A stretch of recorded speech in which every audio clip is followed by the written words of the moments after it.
Hello and welcome to the War Report. I'm joined by Quan, good friend Armon, great friend Jeff J. It is Mania week. We are extremely excited, but before we get to that, we got to talk about Stand and Deliver. Probably one of my favorite times of the year. The women always show out. There's always a really big angle that always happens with the men at the end of the show. But we're here to do predictions. Any early thoughts just about the Stand and Deliver card just as a whole before we go? Hold on, Cyrus. I don't get to talk to these guys face to face very often. I talk to them in the Discord all the time. And I want to give them their praises real quick. Armon, shout out to Armon. He gets every interview that I always want to do. I respect that. I've seen the Jey Uso joint. I'm gonna check it out after we do this. Thank you, man.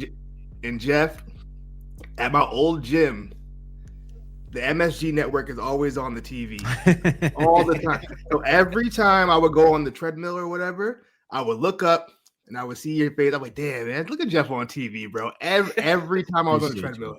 So I just want to, congratulate you guys on all your successes. Yeah, I'm happy that you guys are on the podcast with us. It's a long time coming, Jeff, because I know you've been wanting to get on for a minute. Yeah, Armand, we've done a couple together, so I'm just happy for you guys to be here. For sure. I mean, congrats to y'all too. Y'all got what is this? The 8,000th episode of War Report? Y'all literally are like countries at war. There's no end to the war. It's just continuously war. It's operations. it's struggles. It's espionage, unrest. You know what I mean? But war remains the same, bro. So y'all been doing it, man. Like longevity in the podcast world is vastly underappreciated.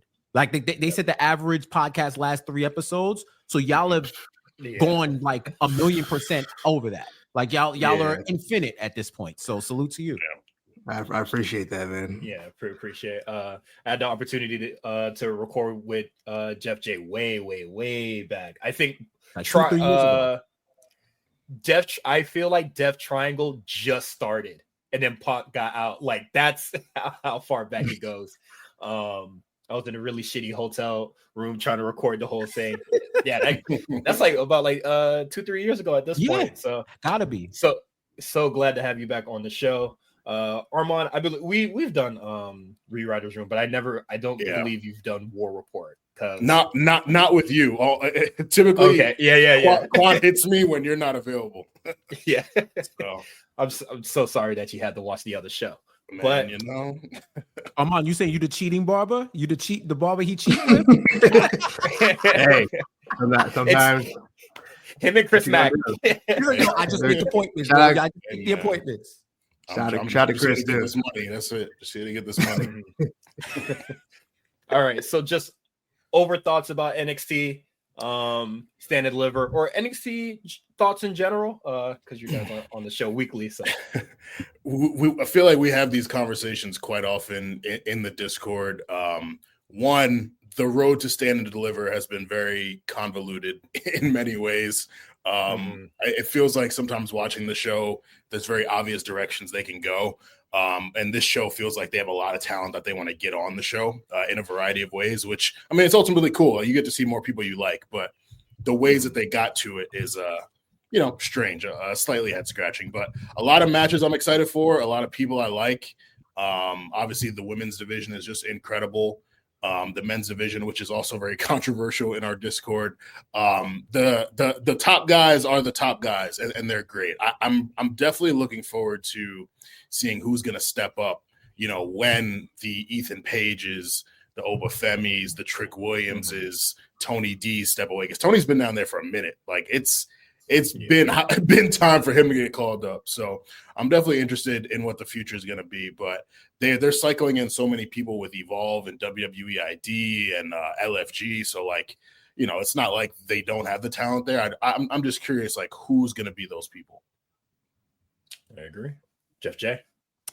Yeah, you know what's funny? Ever since they've moved to the CW, NXT is like the embodiment of a CW TV show. Some episodes are filler, some episodes are awesome, but if you enjoy the show, it's pretty much an easy watch. Lock in Tuesday, whether I catch it live or I catch it on the replay, I just feel like there isn't a lot they have their episodes where you're just like, yo, what was Sean cooking? Right? What was Sean in the kitchen cooking? This week must have been a Uber Eats episode because I don't know what the hell is going on. But for the most part, it's been an easy watch. I received the Stand and Deliver build critiques. I definitely think it's there. I have my critiques of parts of the division, but overall, I think the women, for the most part, carry that show. I don't even think it's for the most part. I think it's a big part. They carry the show. I think it's a phenomenal showcase of the future of women's talent in WWE. And for the guys, I think they stepped up recently. I think for a while it was touch and go, but you see folks that are coming into their own. You got the old guard, 2.0 and above guard with like the Tony D's and the Wesleys and all of them. And then you got the newer guys and then even the future. Like Obafemi is kind of a vet. He's like a second, third year vet on an NBA team type situation with the way he's been around. Because he has been around for a second. Like if I can remember your security days, I know that you've been around for a minute. So it's cool to see them finding their way and figuring it out, because that is what this brand is about. It's about development and it's about entertainment. So they're serving two masters at the same time, right? They're developing the talent while showcasing established talent and some other younger talent that's more seasoned and mature. So you get the best of both worlds. Like you'll get a Stephanie Vaquer and a Julia, and then you get Javon Evans facing Ethan Page. So you get the best of both worlds where you see the future and the present at the same time. So I'm excited for Stand and Deliver. I think they have a few cool matches that I'm interested in, and I continue to be impressed with what I see coming out of the third division. All right. Well said. All right. So let's get into the first match. Is the pre-show match. We got Metaphor, Last Legend, and Jakara Jackson, Fatal Influence, Fallon Henley and JC Jane versus Tatum Paxley and Gigi Dolan versus Roxanne Perez and Cora Jade. This is to determine a number one contender for the tag team championships, the women's tag team championships. So last time we looked over the card with me and Quan last week, this match wasn't a thing, but to please everybody and get them on the card, Ava said, all right, I hear you. Y'all could be on the show. However y'all feel about pre-show, they're still on the show, guys. This is a pre-show? This is a pre-show match? Yeah. This is the pre-show match. They got Roxanne on the pre-show? Roxanne, Lash. They bugging out. Hey, on the episode, she said, you better find somebody. You better find somebody. You might not even be on the show. Hey, them girls are gonna be wrestling at 9:45 a.m. Pacific. That's crazy. Y'all got women. Y'all got 8 women to go at 9:45 a.m. That's God crazy. bless. Salute to them in advance, because boy, what is it? I saw people. That's a job. That's like working on the weekend. That's legit. Like working on. Yo, I gotta go in. Yo, I gotta clock in real quick. 8-man tag. They said I gotta be there. I gotta be in my seat by 9:45. Like I can't ease it in. No, God bless. I don't even want to know what Vegas morning traffic is gonna look like that week just to get to that venue.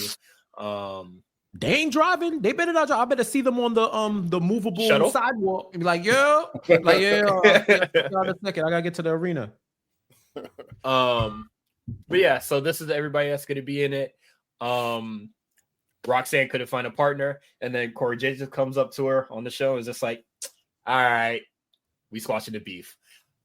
Personally, I had no problems with it because it wasn't really like an intense breakup again. It was just like, oh, you don't think I could be NXT Women's Champion? And I think that's kind of green. Like, it's just sisters fighting. That's all that was. That was a little sibling fight.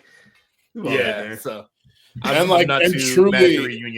truly it worked out for Cora because she ain't have nothing to do on Stand Deliver either. So I was like, sure, we might as well just piece it up. I mean, if you ever been to college or even high school, this is par for the course. This is y'all arguing, y'all wasn't messing with each other, then you'll be like, all right, yo, let's get together. We already know the vibe. Let's just make this happen. I forgive you. It's like, yo, I didn't even do it. All right, I forgive you. It's all right. Let's go. It's hard to make new friends. Yeah, you ain't lying. Are we picking winners? Yes. So who y'all going with? This is said where I'm kind of. Go ahead. I'm sorry. The team is Fatal Influence, Gigi and Tatum. Tatum. Yeah. Rocks and Cora, and who's the fourth one? Lash and Metagross. Lash. Ooh. This is the thing though. I really, really want Lash and Jakara to win. The only problem is they lose all the time. I'm like, can we afford them losing another tag team title? I mean, we can afford them losing another tag team title match, but I'd rather not. I'd rather, like, if we're gonna do this, let's do this.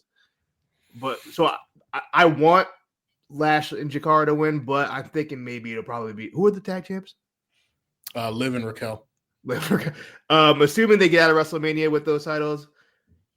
Right. It's probably going to be Roxanne and Cora Jade. That would make the most sense to me. But I in my heart, I want it to be the Meta Girls. Yeah, I don't know here. Like, I'm expecting Rox to get called up soon. I think we all are. I'm expecting Lash to possibly get called up soon. But the draft will probably be in like May. So I don't know. It would be interesting if Fallon and JC won, and then they lost their tag team title match, and then they kind of ran an angle where Fatal starts to break up, because it's been real tense between them lately. Like, Fallon wanted the shot, JC wanted the shot, then Jasmine was like, no, I'm going to step up and, fight in the qualifier, and then she lost. So this could be a cool kind of avenue to work towards breaking up Fatal. They've been together for a year now. The faction, while they're all pretty, like, it's not really that great. So I think you could create something dope in starting their breakup angle. So I think having them win to get to that point.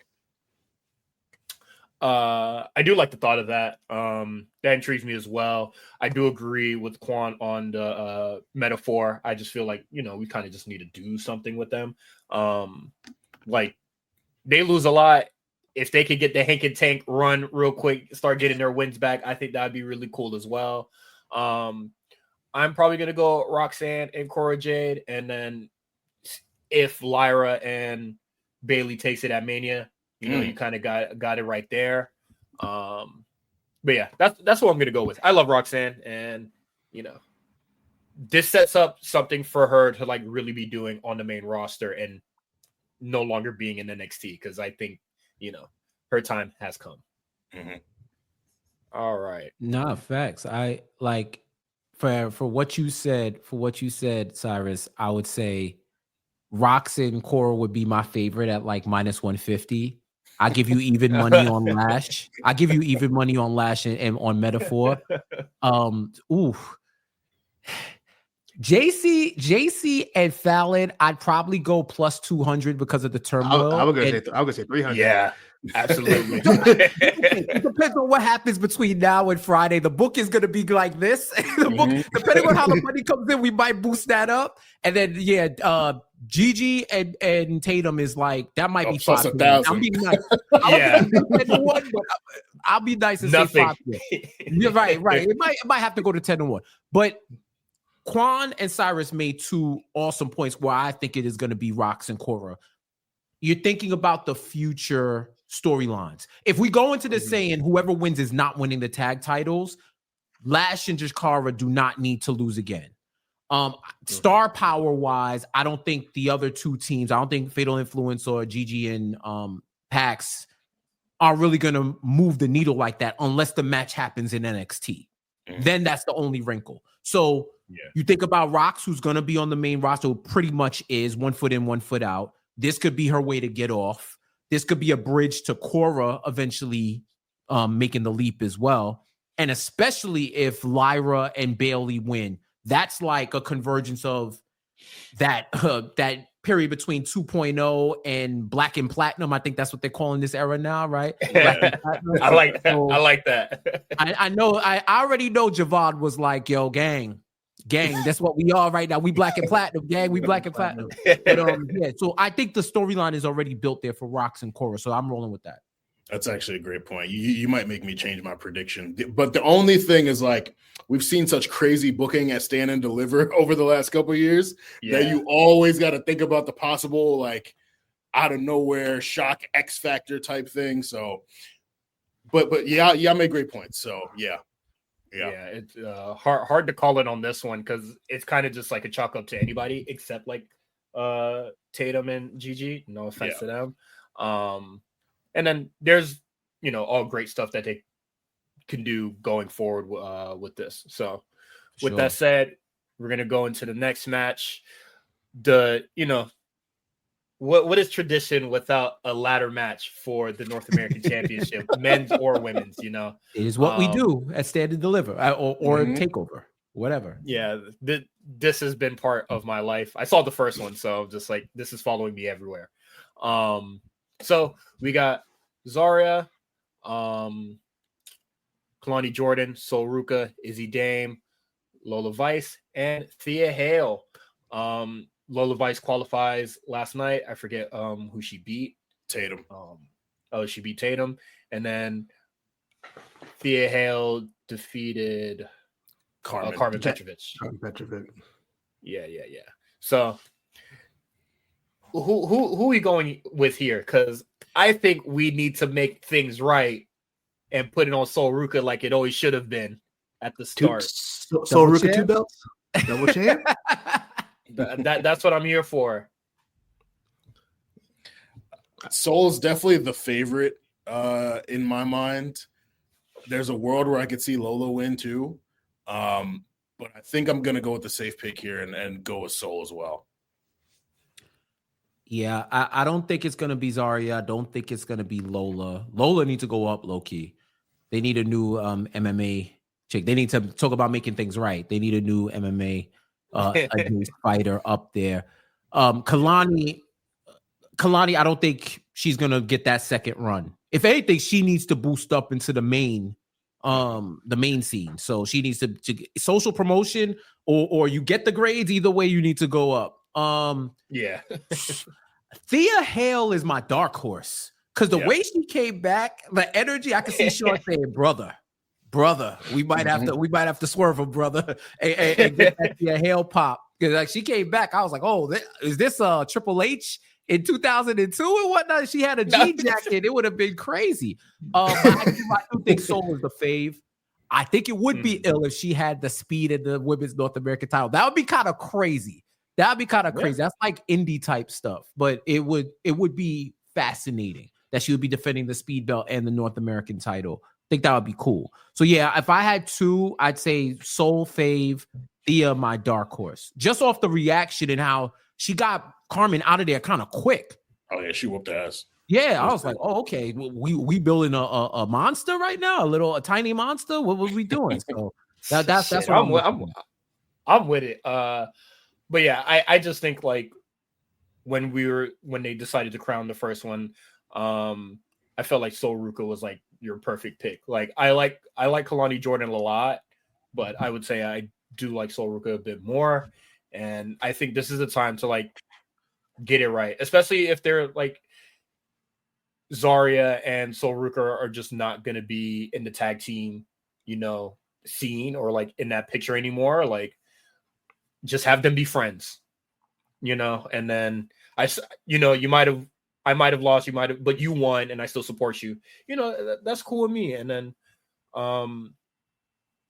we just go from there. I think Sol Ruka would be the great pick. We just get it right this time. Any other thoughts before we move on? Quan, what's crazy? Did you give a prediction, Quan? No, I didn't. You know what? But I'm gonna go with you guys and I'm going with. I want it to be Sol Ruka. I think it'll be Sol Ruka. My number 2 will probably be Thea Hale if they want to go that route. Because she is a grown ass woman. I don't know if you guys heard. Yeah, she is. Well, she's a grown ass woman. Mm-hmm. Wait, also a grown ass woman at 21. Yeah, 21. That's grown. You can go to the bar. You can go to the bar. Hold on. Hey, them parents be kicking them out at 18, 21. 21? Shit. You know what I mean? Also, we should know there's 18 women on this card. That's got to be like a record. Doesn't count. Doesn't count? Oh, it don't count. Pre-show don't count. Pre-show don't count. NXT don't count. It never counts. Yo, if they got twist, it counts negative twice against them. You know what I mean? But just how impressive that is. And it was organic. It doesn't feel, it does feel forced in a way, like getting everybody on the card, but not because like they're women, if that makes sense. You know what I mean? No, Like this feels organic. This has been the ethos of what NXT has been about for the last year and a half, and is producing such great talents. They couldn't afford to have any of those people not on the card, and it's just a testament to what these women are doing. And yeah, it's just really cool. I hope people are really appreciating what's going on right now, because we didn't have this shit 2 or 3 years ago, 5 years ago. We didn't have this. So to have all these women on the card and they're all over in their own ways is really impressive. Big facts. We're here. Progress, y'all. And speaking of women, we have our fatal four-way for the NXT Women's Championship. Stephanie Vacker, Julia, Jordan Grace, and Jada Parker. Man. Put this one in the parlay because we going chalk. We going chalk with this one, Bubba. It's Stephanie Vacker. You know what I mean? It's Steph or bust. If anyone else wins this, I don't know what happened, what Steph did. She gonna have to come in front of go in front of the tribunal or something and have a conversation. Like, what happened? I'll be looking at her like, what did you do? You know what I'm saying? If she loses this title, that's either she hurt and we don't know. But even then, I feel like they would just have her drop it. Like if you drop the North American, drop everything and just be like, yo, I'm giving this one up because I don't want to hoard. I'm giving this one up because I'm hurt. See you guys in 90 days, right? But yeah, I don't think there's any reason to take it off of her. I don't know if it was any reason to make this a fatal four-way low-key, but I hope they all go off. I would have liked to just see Steph Julia rematch again, but I know how it is with wins and having her lose twice and Julia, what's going to happen, blah, blah, blah, blah. I get the psychology of it all, but I do like the competitors in it. I think Jordan's the one who I think is going to show out because she always wants to show out, which is what I appreciate about her. I think somebody said that she's like the most self-aware wrestler. I think she said that about herself. That's like her superpower, her self-awareness. Yeah. I get it. She knows exactly who she is, and when there's a time to step up, she goes after it. So I'm with it, man. I think it's gonna be a dope match, even though I don't think it needs to be a fatal four-way. I think Jada, Julia, Steph are gonna show out, but I don't see a world where Steph drops this just for the sake of storyline. It's got to be something outside of it. Yeah, I would be shocked, absolutely shocked if anyone else besides Steph won this match. I think you get a lot out of bringing Julia back as a heel, her showcasing herself as a heel within this match, but also being a heel who has to chase in a way, and redeem herself from the loss that she suffered at NXT at Madison Square Garden. Jordan is awesome. I love Jordan. Jada Parker is incredible. It's dope to see her in this position.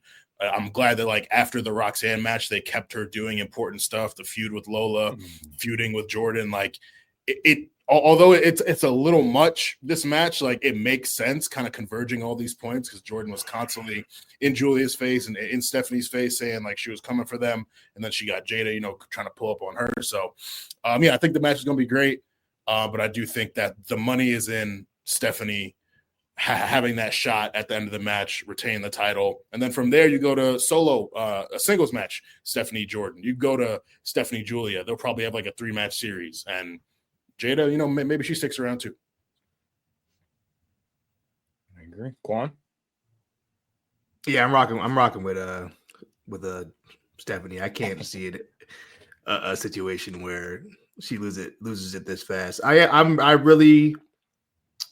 I want to see how Jada stacks up with the big girls. That's where I'm kind of at with it. I don't expect her to win, but I just want to see how she stacks up and see if she can keep up with these girls. Because I've said it before on the podcast. I think she's caught the bug. She loves this shit. You could tell she loves this shit, and I want to see her take it to that next level now, going forward. And you're on the main show with the big girls, so that means they're putting a lot of trust in you. They want to see what you can do out there with the main girls. So that's what I'm looking forward to in this match. But as far as winners go, I have no doubt it's going to be Stephanie. Unanimous vote for Vacker, because I'm on the board with Jeff J. She like drops it right now. It got to be you cut somebody tires, you punch somebody in the face or something, like, it would just be very odd for, her to drop it right now. Even with, reports, allegeds and stuff like that, just saying like she's way more popular than, they anticipated. And for her to just drop it out of nowhere, that would be I don't know, man. You be saying too much in these interviews or something. Yeah, no, I feel feel like I'm sorry, bro. I'm sorry, my bad. Real quick. That was the end of my thought. I feel like Steph, Penta, and Ray Phoenix are the three guys or the three wrestlers that made execs and people say, "Oh, it wasn't Cap. Like they really hot out here. It's not WWE hot. Like they hot on their own. Like that first Ray Phoenix match, I don't think they was piping in cheers. Like that was legit. They was hyped for him. Like, oh, we know Phoenix. We know. And Steph was kind of like, I give that to WWE in terms of how they promoted her before she came over. Like, yo, she's a big deal. And then when she got here, it was like, yeah, it's not just y'all hyping it. We see a star. Like she can pass the airport test. Like people will stop dead in their tracks if they see someone like her walking by. You see like Penta, if he's unmasked, and like, who is this dude? Like, I don't know. They streets to say that it's handsome Penta out here. I heard he's handsome. I heard. You know what I'm saying? He might pass that test as a civilian. You know what I mean? And not with the mask on. But I think it's a testament to what you're saying, Cyrus. Like, these are stars, bro. These are stars, and they're hot. So, yeah. Thank y'all for coming out. God bless. Good night. Like, Steph is winning that title, bro. Yeah. Good looks, y'all. Just about Penta unmasked. I had to unfollow him on IG because I was just like, hey man, you showing too much. Keep the tradition. What you doing, dog? He was letting the Rasa down, bro. You said the Rasa was going. Nigga would take IG photos like this, no mask. Nigga, I could piece the your whole face together, dog. Like, wait, just like this? Just like this with the tattoo, no mask. Just like this. And it's just like, I've seen this piece already when you have the mask on. Now I'm seeing all this. Now my brain done condensed the two together. Had to unfollow. These niggas do not respect kayfabe, bro. He killed the business. Respect the game, bro. Even when I be seeing Rey Mysterio without his mask, it's just like, I don't.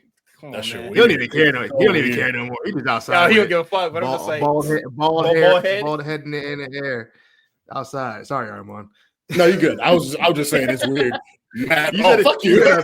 No, because you made a face when I said bald head. I ain't even processed that at first. Nah, y'all was talking about two different things, and watching the realization was crazy. I said, "Well, hold on, I should be offended." No disrespect to the ball community at this moment. I'll be there soon. Don't worry. Only Jadakiss because he's perping. Yeah, he's only God because he's like, yo. All right, next match. We got Nathan Frazier versus Hank and Tank for the NXT Tag Team Championships.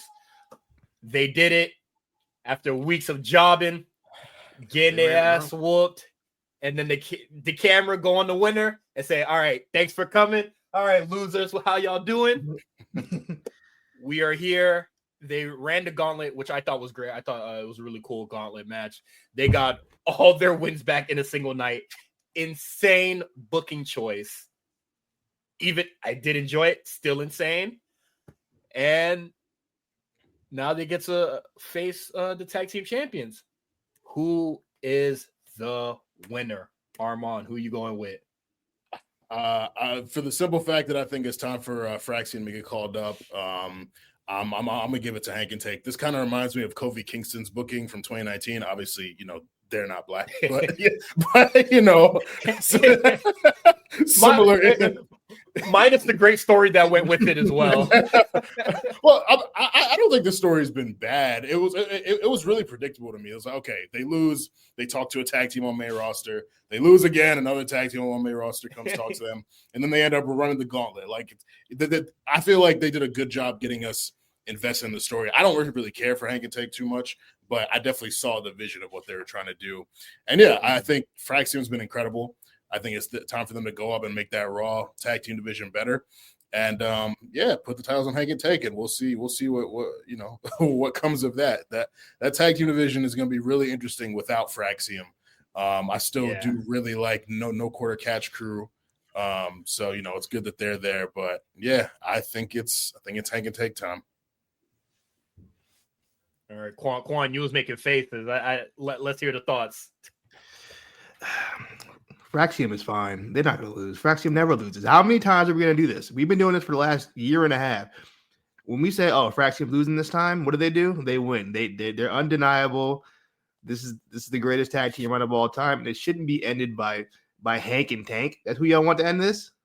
Let's be for real. You want Hank and Tank to end this historic run?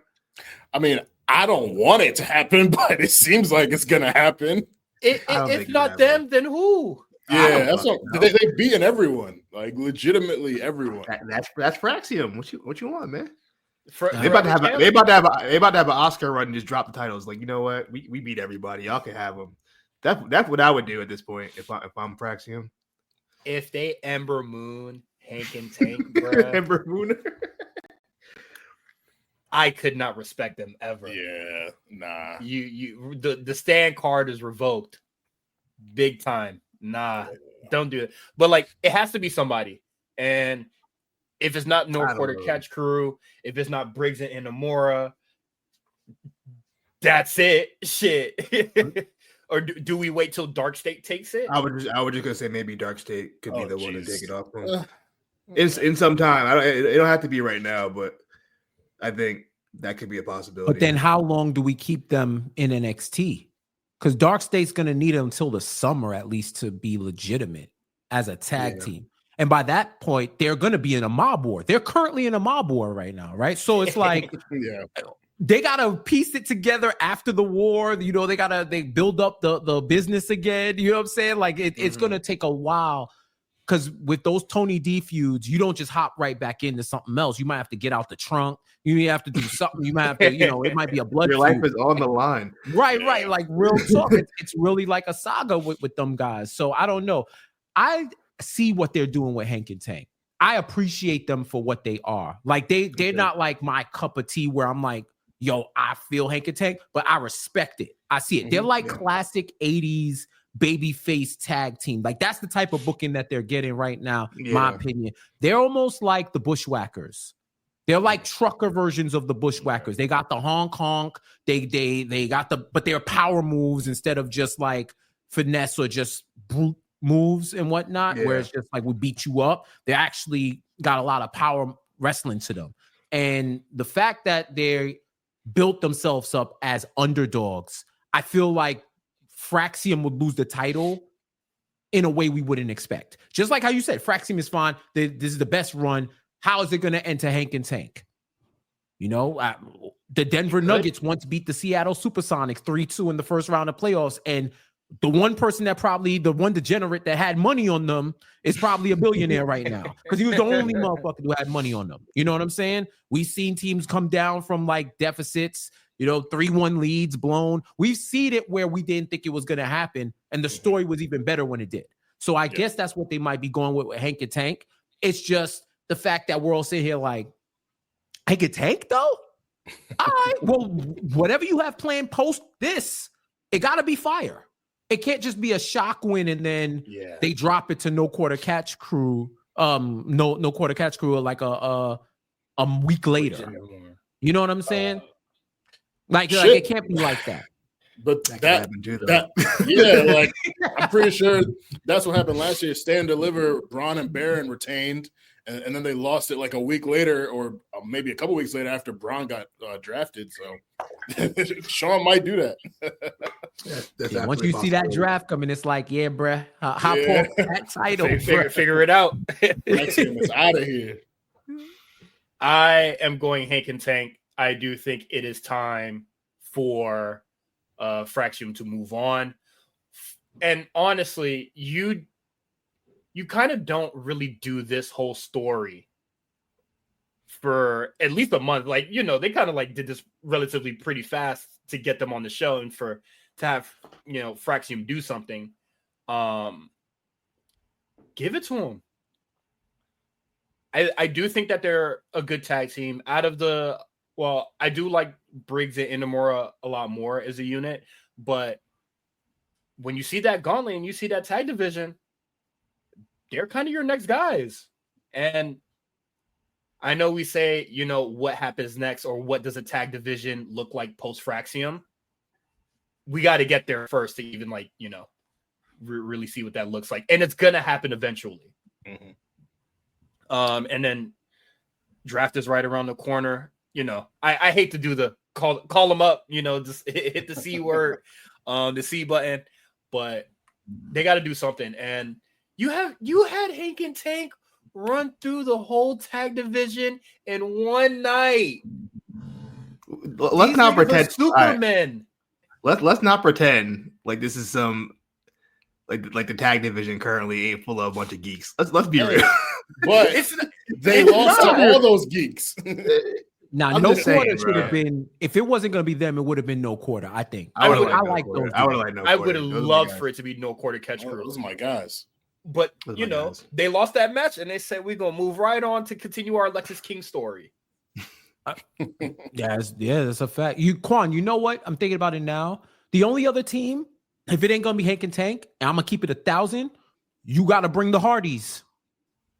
You got to bring the Hardys and take it off. Like if you trying to make something shake and let them, do they still got the TNA tag titles? They still do, right?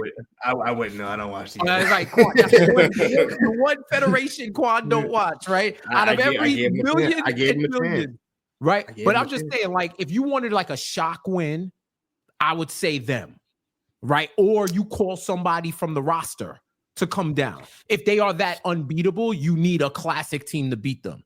If it ain't gonna be Hank and Tank.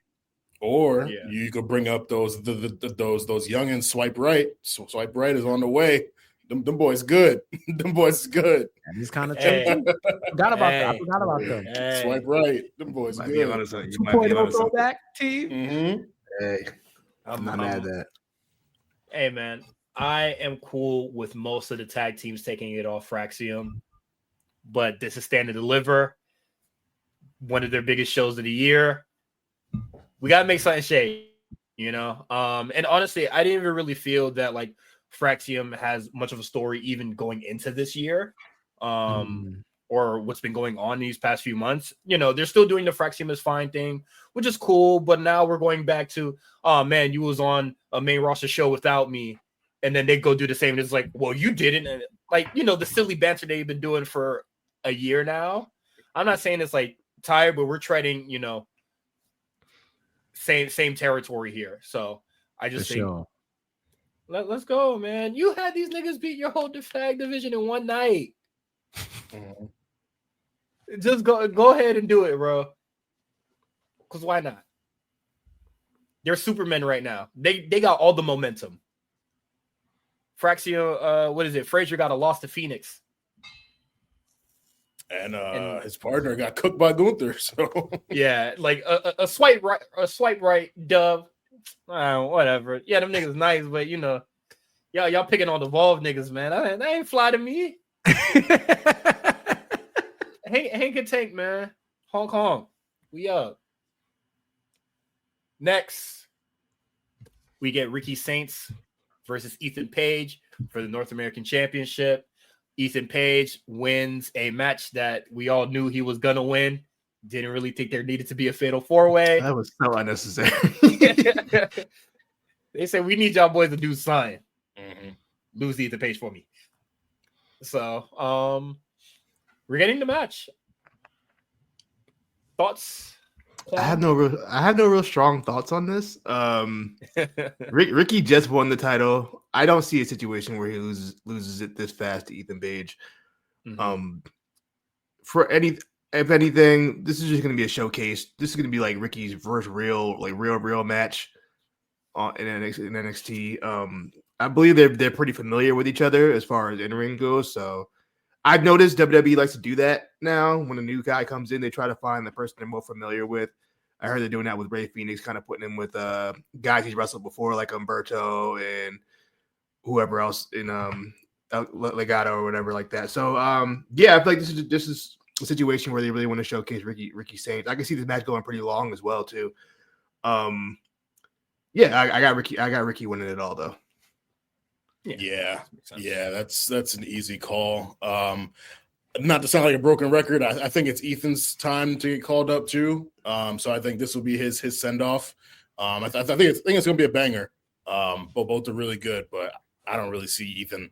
I don't know. It would also be weird for him to go from being in the world title picture to then go down, win the North American. Like he just doesn't really need it. He doesn't need to be around there any longer, in my opinion. Mm-hmm. So hot take, I think he goes into Stand and Deliver as the TNA champ. Ooh, Isn't he contesting on Thursday? The show's on Thursday. Yeah, you know what? I think he goes in there as a TNA champ. That'd be pretty cool. But then, do you have the TNA champ that lose? picture of him as like a bad Photoshop of a double champion? I could see him going in there because it seems like TNA got some injury issues and stuff with their men's division, so he might be able to help pick them up for a little bit. I could see him going in there as the TNA champion and boosting that the stakes of that match. He ain't putting the TNA title on the line because I think TNA learned their lesson. You are not losing the TNA title on a non-TNA pay-per-view ever again, right? But I do think Saints is going to win. I think it's going to be a good showcase for both of them, and I hope they do show out. I think they are going to show out. Ethan is a great dance partner for these wrestlers. He just knows what to do. That's an underrated skill for a wrestler, is making your opponent look good. Not just you being able to wrestle, making it seem like your opponent is the most dangerous man or woman in the ring. And just being able to, like, it's like the Dolph Ziggler thing when we used to call him the Cell God, right? Where it was like any one of us could hit him and it make it seem like he got shot by a rocket launcher. Like he just knows how to sell. Like I think Ethan just knows how to sell his opponent's moves, and he's gonna help put Ricky even further on the map in NXT. Yeah. For sure. All right. I'm gonna go Ricky Saints as well. He just won it. No brainer. He just won it. I think it would be crazy to give it back to Ethan, or for them to like kind of hot potato the title a little bit. I mean, honestly, couldn't hurt. It could be interesting, but just how life goes I think it's just too early in Ricky Stark's NXT tenure to lose. So yeah, I'm going Ricky Saints here.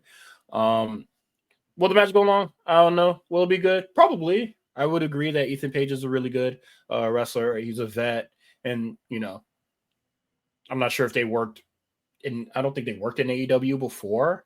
I think they worked like indies against each other for sure. I think they mentioned it on TV that they've known each other for a long time. Okay, they both been in the game for some time now. So Ethan Page has been in this for a really long time. Yeah. So yeah, we'll see what happens with that. Not much to say about that match.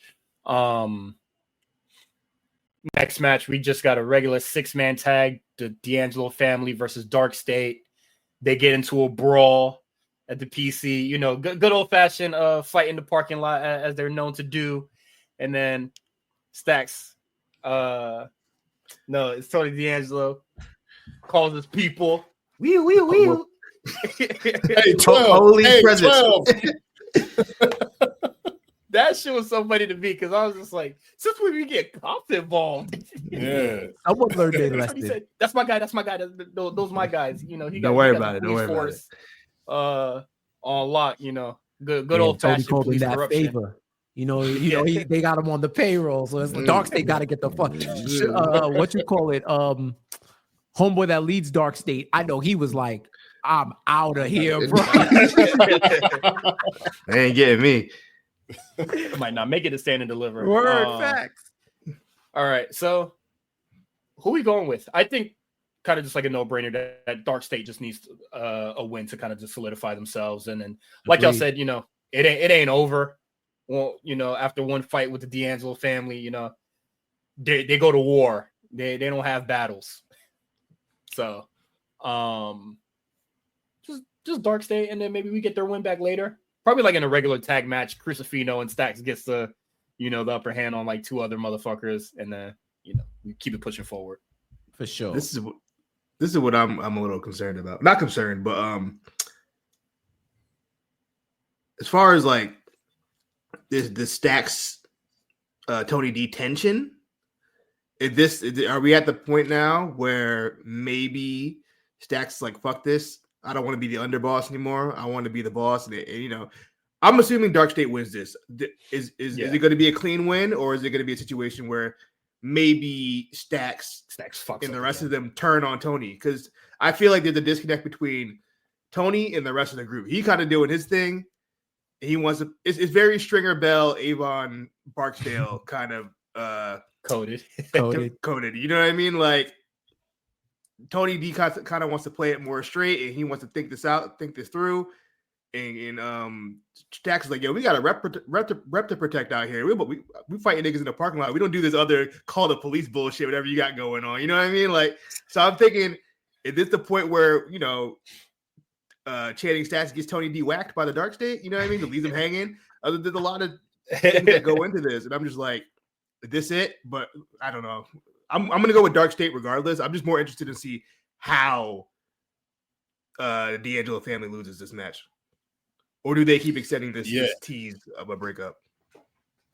Yeah, there's lots of tension right now. It's interesting. Like I can see, because right now it feels like Stacks is almost the odd man out, but then like when it came to that parking lot brawl, like the family rolled with him. Yeah, with him. So it's like if Tony comes in like too strong with them, like is Riz and Crucifino gonna be like, whoa, bro, like chill out, like Stacks is just trying to fight for our honor. Are they going to be blindly loyal to Tony? Like, there's a couple different interesting directions they can go, but I do definitely see them breaking up. I think it's too soon for Dark State to lose. So yeah, that's really it for me. It's like, what storyline thing is going to happen here to advance that story? Yeah. Is Stacks going to make a crucial mistake during the match? Is Tony going to make a crucial mistake during the match? I do agree as well. It might be another instance of like Stacks just trying to help, and then it gets them, and it's just like, motherfucker, you don't listen, and then you got to discipline it. You got to discipline the nigga. You feel me? I see that. And then I'm with y'all. Dark Stated all the way, just for the more hashtag tension within the family. Yeah, and then mentioning the part, the rest of the family just being like, "Hey man, Stacks said so. Let's go get it." That nigga not the boss. Underboss. Words mean things, y'all. Words mean things. Crucifino rolling out there, no problem. Worst lawyer ever. You even think of the legal ramifications that could happen of starting a brawl in the parking lot. You feel me? The red light started going off, froze up. My nigga, what? You supposed to be preventing me, in these situations? Yeah. Insanity. And then also, like, Stacks wanted to do, the fighting in the, in the parking lot, which is fine.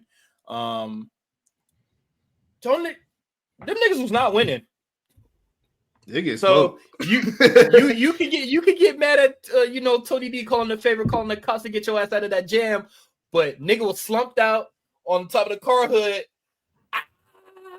hitting the Tom and Jerry scream. should have never been in that situation. You feel me? But yeah, it's kind of just two schools of thoughts that are going at it right now, and then we'll see what comes from that. Like, yeah, it's a no-brainer, but something fun got to come out of this, because it can't just be Dark State 1, LOL. Yeah, you know what I mean? Tony D is gonna react. It's gonna be the Tony D mob boss crash out. Stacks, how many times I gotta tell you? You follow the plan. Now look. Yeah. Look at where we at. It's because of you. It got to be that. they gonna pull up to that restaurant and his seat gonna be taken by Dark State. That's gonna send him over the edge. Man. What's my man's name? What's my man? The leader of Dark State, Shane Sugars. Saquon Sugars. Saquon Sugars.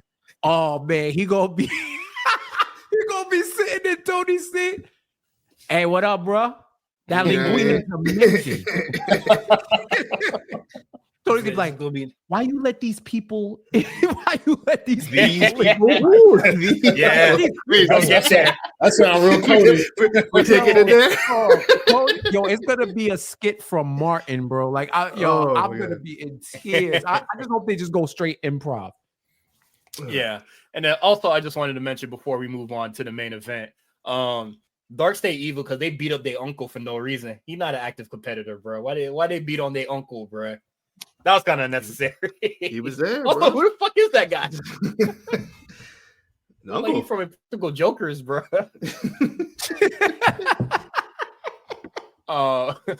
Okay, main event. We got Obafemi, Trick Williams, Javon Evans, and the triple threat for the NXT Championship. Who wants to go first? Who wants to call it? Who? You. Yeah. You let us know. Ooh. Okay. Hey, when Trick said you think that Black Panther chat is doing something, I broke, bro. I ain't gonna lie. I laughed. Because Trick accent had me crying, bro. You know he wanted to get that off for a week. He's acting back right now. Dog, as much as I would love to see Javon Evans win this title, he got a lot of work, just a lot of non-wrestling work. Because I think it's going to be Oba. I'll say that. I don't know what's happening with Trick. Maybe Trick and Javon are going to feud over the summer. But Oba seems like the most completed wrestler out of the three. With like wrestling and character and mic work, like those 5 tools, the in-ring, the mic skills, the selling, the charisma, you know, all of that, like the power, like he has all 5 of those, and the connection with the crowd, all of that. He has all of those tools, and he's starting to come into his own as a world champion. So I think he's just the most complete character. I think they keep going with him. I don't know who could legitimately take it off of him right now. That is currently in NXT. Like legitimately, like somebody's gonna have to get ramped up.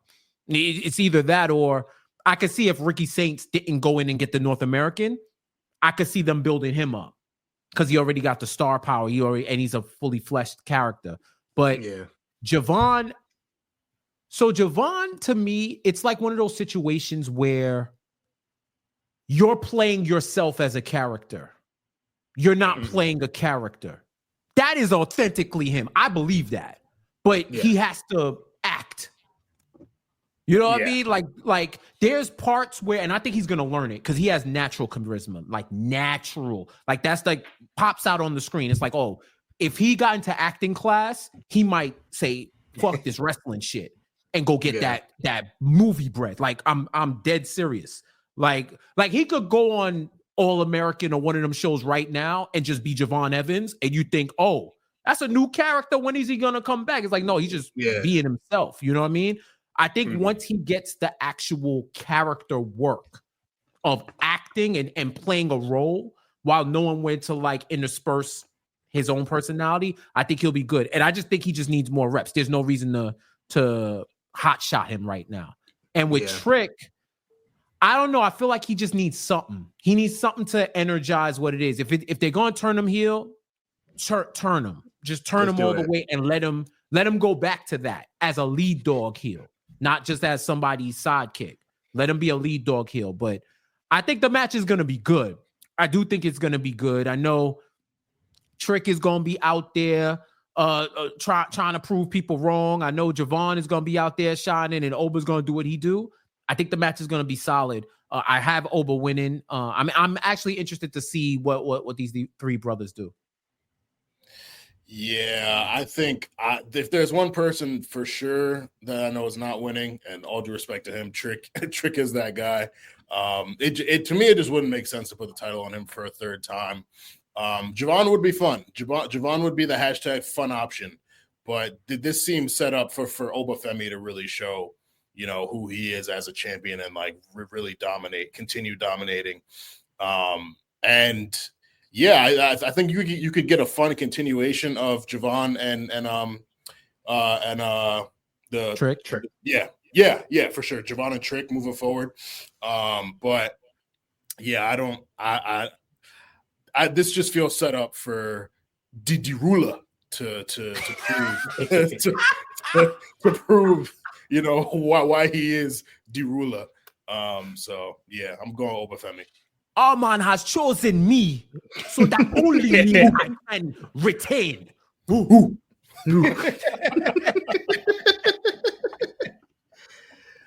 shit, Quan. Yo, wasn't it Val that blew him up and said, "Yo, when you start speaking the accent?" He's like, "What you mean? I always had this." And he said, "But you got it on your IG." Was that Bills? Well, that was you and Bills, right, Cyrus? When y'all interviewed Oba and Bills pulled the card about his IG, and he was like, "I don't know what you are talking about." IG. What it was, it's mine. Like, brother, we heard you in your first ever interview. What are you talking about? We heard you, dog. The accent and the no, I think we talked about WWE lying about his age, like just on the podcast. Oh, His mom came out and said, "Huh? Oh." He called them Danny Almonte of the world. Quan, your prediction, your pick. Yeah, Oba wins it. It's crazy though, because like, how many times can we keep putting Javon Evans in situations where he shouldn't be losing, and then have him lose? This is gonna be like his fifth title match he's had for any title that he's gonna lose again. Really? Which he hasn't wrestled one for it yet, though, right? It's all been multi-man match. Not this title, but I'm saying in titles in general. Like when he fought for the, there's always a situation where he just doesn't seem to win it. It very much reminds me of I've said this before. Javon reminds me so much of just like 2002 Jeff Hardy, like kind of like that post-draft Jeff Hardy when like he wrestled Undertaker and stuff. We're kind of like, it was so undeniable.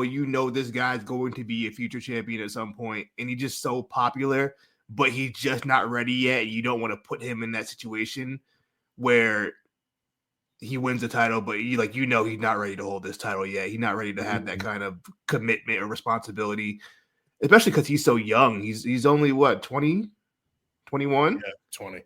You know what I mean? So like, that's a lot to put on a kid. Like, week. yeah, that's a lot to put on a kid at this age. You know what I mean? So it's crazy I'm calling 20-year-olds kids now. That makes me feel old. But like, you know what I mean? Like, there. But I'm there. But I don't know, I got back pains and shit. But like, you know what I mean? Like, it's just I really don't want to see a situation where this guy's just constantly losing all the time. But in this instance, he's losing again. I don't see any point of him winning it right now. It's going Obafemi. Just to say all that. It's tough because like he's really good, so like he deserves to be in these spots, but he also has so much time. So it's really hard to find a balance to where it's like, all right, you showcase him at a high level, you put him with your guys, but do you want to put the title on him yet? It's a very tough call.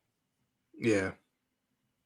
I feel like when they do, they're gonna go all out with him. He might be the next double champ. Like if they really want to go all out with him. Like if you have him waiting for a while, maybe he eventually gets the North, and then is defending, and then goes up for the world. Or the NXT title. I could see that. Like he to me is the next person who has the outside shot of being a double champ. Yeah, giving everybody else graduate and go up. Yeah, not mad at it. It's Oba's game. You know, the whole crowd gonna be chanting, "Ooh, whose game is it?" Oh, Femi. Oh man, he gotta go up. He gotta go up. He gotta go. Over We gotta see Febby and that. LA Knight, bro. We gotta see I'm that. already in tears. That promo is me insane. Yo, LA Knight is gonna have to do everything. He's gonna have to rehearse that promo because he can't freestyle it. He tried to freestyle that promo, then he's gonna be like, yo, I'm just working. I'm just working. Racial angle. You want to talk about it's challenge day? Well, the only thing I'm gonna challenge. All right. Well, that is all for us in Stand and Deliver. Thank you, Jeff J. Thank you, Armon, for coming on. Thanks, Quan, for being here. I'm always here. Hey. Before we go, Pistons vibe. Who said no? Who said no? Who said no? Who said no here? Yo, my man is so hyped that his team is not on NBA TV this week. Who's stopping Cade? Who's stopping Cade? Who's stopping everyone else? I don't care. Who's stopping? I would say the same thing if I was you. I would say the same exact thing. That y'all was us in 2 years ago. Yeah. Hey, I'm proud of y'all though. I fuck with the Pistons. Real rap. All jokes aside, you know, dude. You know, honestly, I'm really happy the Knicks are good too. To be honest with you, I really am. Basketball is better when the Knicks are good. When the Knicks and Lakers are good, basketball is better. And it's y'all been a should long have time played the Pacers though, low key, because we needed that malice narrative again. Y'all need to squabble up. Nah, they need that. Nigga about to get suspended. Isaiah Stewart was about to get it back in blood, bro. Yeah, I can't have that. Nigga over here doing reggae albums. He not locked. Oh, you saw that, right? I saw. My man wants to Christian at 5. Meanwhile, your center want to be Vibes Cartel. Backup center. He's backup center. That's all right. You know, he don't even start. Backup plan. No ground boards. It's fine. It's not. All right. That's it for us. You can subscribe to us on Patreon, patreon.com/theashowrnc. You can follow us on Twitter at @theashowrnc. You can follow Jeff J at Jeff J Says. You can follow Armon at Armon Sadler. Everything will be in the show notes. You know how this whole jazz goes. Thank you, everyone, for being here. Peace.